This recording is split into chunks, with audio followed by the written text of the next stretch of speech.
Welcome to Hanging Out with Robert, that's me. This video contains things that I tinker with throughout the day. For step-by-step detailed instructions of those tasks, you can click on the links in the comment section below. I plan on leaving this video accessible for about 30 days. After that, you can view it through my Patreon account. This video also has tips and tricks that I've learned over the years. So, thank you very much for watching. Kicking off the morning on the east side of Atlanta.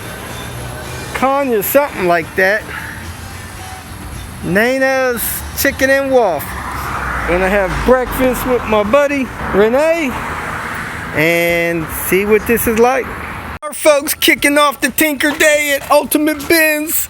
Got a couple Beamers, a few Benzes, and man, and one of the guys that work here, pow! Man, he's got a Lambo. Look at this thing, it's clean too. Clean, of course the Lambo's clean. I don't know if these things allowed to do these things get dirty? Or they like got a lifetime warranty. Lifetime warranty against not getting dirty. Man, look at those lights. That thing look like it's peaking. Those wheels, talking about the honeycomb, the brakes, the paint, the mirrors, the tread. It's just, this thing is it, man. Look at that glass. Whew. I hope that thing is wrapped. Got a couple more nice ones here. And check this out. The E55 AMG. Just had the engine totally rebuilt. This car is a monster. Man, I don't know if this is before the days of Maybach, but this car is every bit as nice. Look at that paint. Is that like a brown metallic?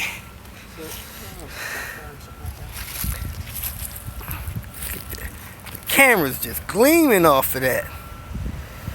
Woo-wee. E55. This thing will get you there. Quick, fast, and in a hurry. In this video, we're going to be working on a Volvo 850. The door opens from the outside, but not on the inside. What happens is the pull inside the door, the latch has a rod. This rod right here. You see it's connected up there with a zip tie, and it also connects here. Now this rod is supposed to have bushings in it. Those bushings wear out, deteriorate. Poof, one day the rod falls out and now the door doesn't open from the inside. So somebody has disconnected this assembly on here, so I'm gonna hook that back up if I got the part for it, and then we're going to show you how to get this rod connected with some fresh technology. Thing you want to do is pull the door panel and get that off and out of the way, and hopefully the rod is hanging on by one of the bushings and hasn't fallen down into the door. After that, I think I'm gonna take the latch loose to get at it, but let me see if I could get this thing connected without actually taking the latch loose. Now somebody took the special clip off of this. If you look down there, it looks like that's the clip right there. I'm gonna try to get that with the magnet. If I can, I'll be good to go. Let me go grab my magnet. Got my magnet I got from my buddy Paul. I'm gonna run this down here, see if I could fish that clip out of there. I got that one right here. Okay. Oh man.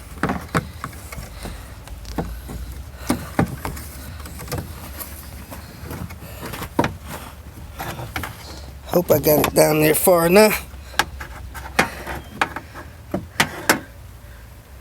Nope. Drew a blank. Let me try that with a couple more times. I got it. How about that? Now this clip attaches this to that. So let me get that around that and try to get that hook back on. To get this thing out where I can reach it, just put your finger on that and it causes that to pivot out. So let me hook that around there and get this clip on here. Hard to tell, but that's how that clips on there. You got a tab here, clips through that hole, a tab clips around there, and that thing hooks around that like that. So we are good to go with that. Now I need to put this back together properly. Let me go get a snip. We bought this from O'Reilly's. Not sure what you call them. Door lock rod clips. 4 or 5 different sizes in there. I wish we had 2 of the same size. So I'm going to open this up, see what size fits in that hole, link it around this rod, and then hook the other one up there. I'm not having no success getting this thing in with the latch in, so I'm going to pop these 2 T30s loose, see if I can move this in. I think I'm going to have to take this window track thing loose there too, that T25 there, these 2 T30s. I have it like this and it is working. However, I think the rods are supposed to be coming in from the other side. So let me try to get this to come in from the other side without losing them. Losing the rods and clips, because it's rubbing on that, and I don't know what else is going on here. But that's how it's looking right now. That's the way I got them coming in. Hopefully that'll do it. I got the plastic one holding it in there, and we'll see how long this lasts. I'll put a date in the comments below, and we'll see if this thing lasts as long as it needs to. And this is how this rod is hooked up on a working door. But these little grommets are super delicate, and they deteriorate real quickly. So here's David. He's the owner and primarily operates the shop here at the Ultimate Benz. He's gonna say hello, introduce himself, and if you got a Mercedes that needs some service, bring it by. So him and his crew can take care of you. So Robert, the reason I brought you down here from Albuquerque is that David has been taking care of my Mercedes for almost 20 years. Okay. But David doesn't work on Volvos. So I got a little problem there. It's not that he's too busy. You see all these cars? Oh yeah. So he's really busy on the Mercedes side. Taking care of the Benzes. I asked David if I could use this facility to get my Volvo service. Okay. And I kind of twisted his arm, and we had another talk, and he said, all right. So listen, you can use my facility anytime.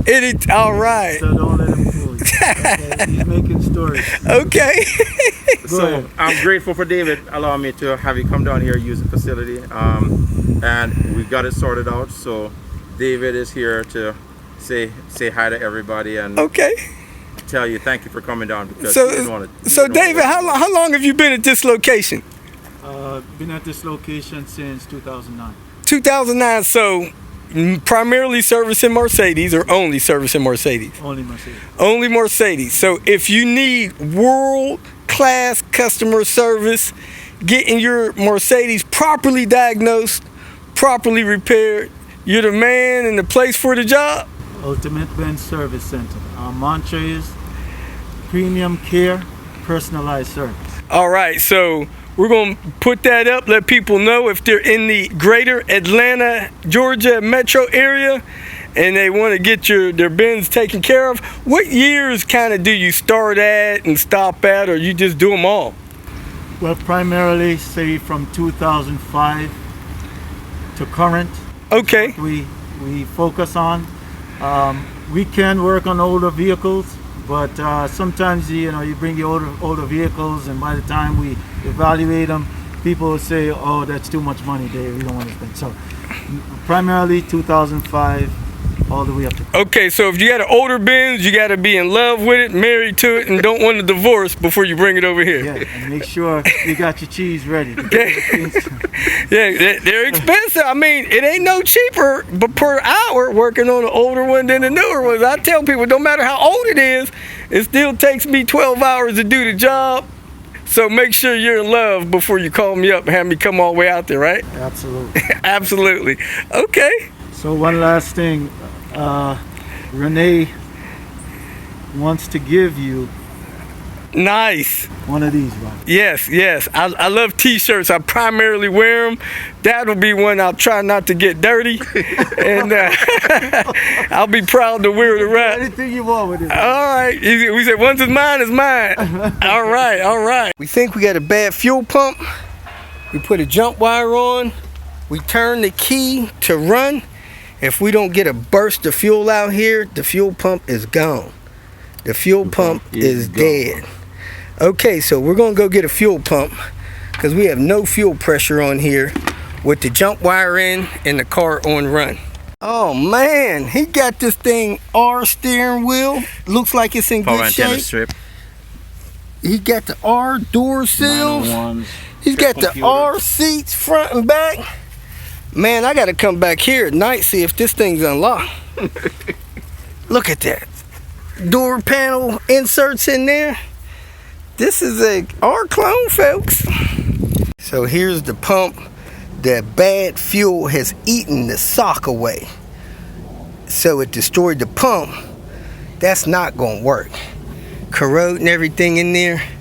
This thing needs a pump replacement, and all of that fuel in that tank needs to be pumped out. This car's probably not gonna run on the gas that's in there. See how nasty that looks in there? All that's gotta come out. Fuel pump. 25 years old, failed. Got another one, 20 years old, out of a S70. It wasn't doing too hot, but it worked. So we're gonna pump all this old gas out into this container. And got a jump wire in. I'm gonna try to find the key so I can turn the key on and it can start pumping. As soon as I turn the key on, this thing should start pumping. This car is a 2-key car. You got the jumper on? Yeah, I didn't take it out. Should be pumping now.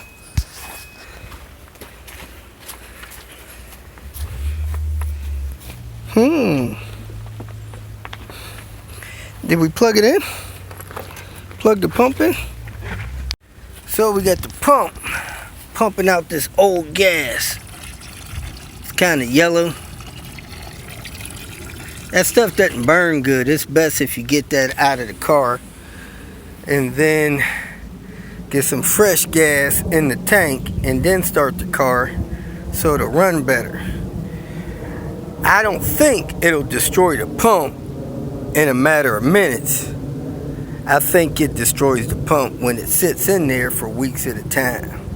So we're going to pump all this out, hook up the lines, put some fresh gas in the tank, and fire this car up. Did have one problem, and that was when he hooked up the relays, he bent one of the J relays, and when we turned the ignition on, we didn't get all these lights in the dash on. So I pulled the relays, the J relays, because they didn't look like they were in right, and found one of them had a bent pin. It wasn't seated. So if you ever turn that ignition switch and you don't see all of those lights lit in the dash, you got to come out here and check your relays. Make sure your relays are good. Now this fuel relay may be good. We're going to put this one in. This is the newest one. 19th day of September 2007. It's pumping gas out and it seemed like it stopped. Maybe this thing's out of gas now, hopefully. Or maybe the pump died that we put in here. Because it was an old pump. So let me take a look, see what's going on. Hopefully the tank is empty. Man, there is still a lot of fuel in there. I think this used pump might have died on us. Let me see if it'll make noise. I'm gonna turn the ignition back on. Sounds like it's running. It didn't seem like it was pulling any gas, so let me stick it back in the tank and try it again. Got the fuel pump on and the car is running.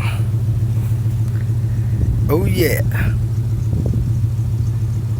I'll let the car warm up, smooth out, some fresh fuel in it, and kind of assess it, see what all it needs to bring it back into tip-top running shape, and go from there. Got a vacuum leak up there right now, and I think the fan is running.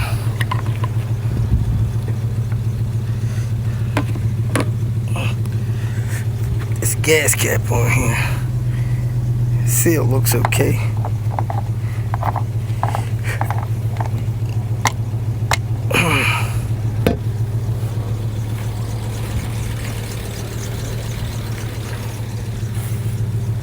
As soon as we hooked the battery up, the fan started running. Yeah. Hooked up the OBD2, minus 40 degrees. Sensor is shot.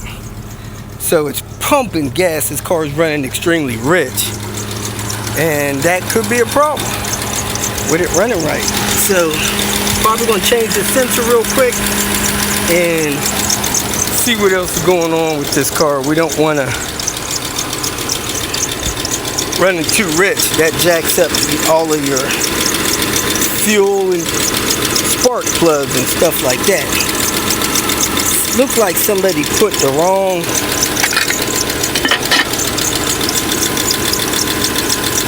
PCV hose on here. This one is for a turbo car, and this car is NA, so that needs to be replaced and corrected. See what else we got going on here and get this car back on the road worthy. I want to do a quick video on encouraging people not to leave cars parked longer than 90 days. If you got a car that's been parked longer than 90 days, or you plan to park it that long, I highly encourage you to run all of the fuel out of it or put fuel stabilizer in it. Today's fuels, many of them have ethanol in it. Ethanol rots inside your fuel tank, will rot your fuel pump, rot your lines, rot the sock, the filter, and everything. This car here has been parked about 8 or 9 months. I had the same issue with one of my cars. The fuel ate away the sock and everything on the end of the pump, killed the pump. The end of the pump should look like this, with a sock on there, which is your first level of filtration before it goes into the pump, and you can see that that thing is totally eating away on that. So if you're going to have a car parked, get all the fuel out of it. You're better off running out of gas, or put fuel stabilizer in there before you park it. When you come back, it may not start if it's been parked a while. Wrapping it up for today, that car out there had a bad ECT sensor, bad fuel pump, and we shimmed the AC compressor. 350,000 miles on that car. This one here, we finished it up, shimming the AC compressor, fixed the door. I'm gonna wrap it up today and pick up tomorrow. If you feel that this information was useful, please like it and share it with your social media friends. You can subscribe to my channel so that you will get notifications of future videos that I post. You can follow me on Twitter, and if you need to contact me directly, please visit my website. And if you have any questions, leave them below, and someone or myself will reply to them. Again, thank you very much for watching.